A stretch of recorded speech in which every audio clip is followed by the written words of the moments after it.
UK is culturally very close to Ghana. It's your entry to the Western world, and because of all the things we read about the UK, it's always a good place to go.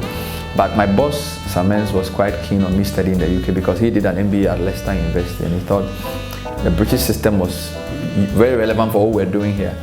And because I was a journalist who was now transitioning into management, and because I was going to do an MBA, we needed a school that would do what it says on the tin, essentially. So I chose to go to Warwick Business School for an MBA, which was quite a unique course for a Chevening, because Chevening usually would do development, economics or stuff like that. But we made the case that for high-performing journalists, they had a path into management. And because of where media was in Ghana, you needed people who were passionate about media to come back into management. So I was hosting the breakfast show, and I came back and I became the operations manager. So I guess it worked out in the end. So it was the proximity culturally, the quality of British education, and also the quality of the MBA program at Warwick, which was really what informed the decision to go. Look, most people in Ghana who are average Ghanaians can't afford to pay British master's degree out of their own pocket. So if you want to do a master's degree or a PhD, you need a scholarship. And at the time, there were two main names, the Commonwealth and Chevening. So Chevening was always there in my mind. And I guess when I reached out and started going through the application process, I realized actually Chevening was for people who had shown some level of leadership promise, who could influence society. And I was like, wow, well, I'm a journalist, I'm on air, and I sort of fit the bill. So I think that's what led me to apply, because I had seen two people going, although they had done Chevening fellowships, but mine was a scholarship. But I think it was a branch Chevening that I followed. So basically that's how it happened. I studied economics at Legon, and economics is tough at Legon. So the UK wasn't such a different environment. Warwick is a very hard school. The standards are very high, and I had 71 high-performing managers or mid-level managers in an MBA class. So the MBA program itself, the full-time MBA, is a very unique program because they focus on group work and human resource counting and stuff. So you essentially learn how to work with people, right? So it was a very good program, and I think the quality of the program is defined by the people you meet, not even the course, the people, high-level people. So that was great. Chevening itself was interesting because a few times we would go on Chevening programs. I remember I went to Nottingham for one where you would meet other people in different countries who say they were also Chevening scholars.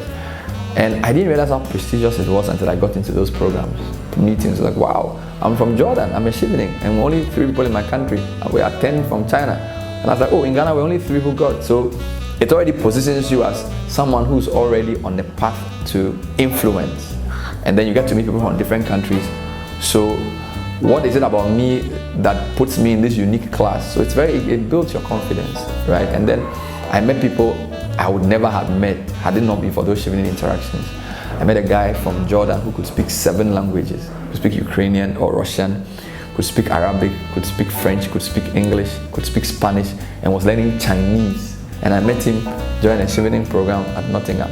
I mean, how else can you legislate for this? So it was a really good program in terms of the richness of the people you meet and the confidence building aspect. Phenomenal. So you are studying an MBA in a school like Warwick. You have 72 people in the class from all 5 continents. So you have people from Asia, you have Africans, you have Europeans, you have British, you have Americans, Canadians, all in the same classroom. Age range from 25 to about 40. Very competitive. They put you in syndicate groups. Everybody wants to. I mean, if you did the color coding of the temperament of a lot of the people there, they were red and orange. They want to lead. They want to show they are good, right? So the first difference is I'm used to working alone. I have to work with 9 or 10 people every time on projects. Forces you to develop emotional intelligence, and it's also cultural intelligence, right? Because different cultures have different perceptions about people.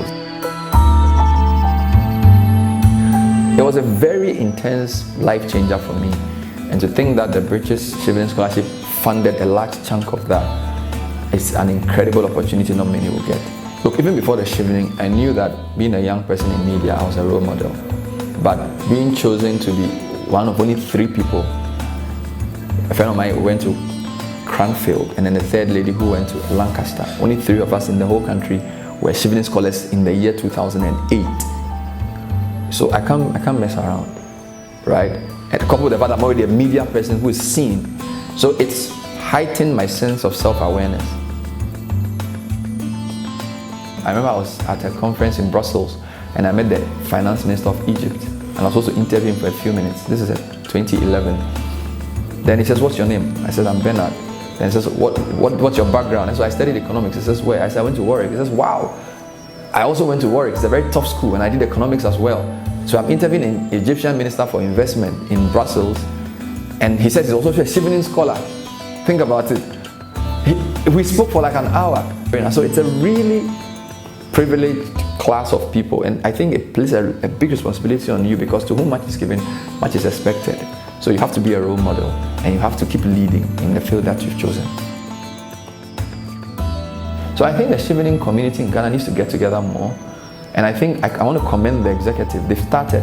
I think the first batch of executives did a very good job, and we need to build on what they've done. If we do that, Chevening is going to be a big platform for transformation of our leaders, and I'm very sure of that.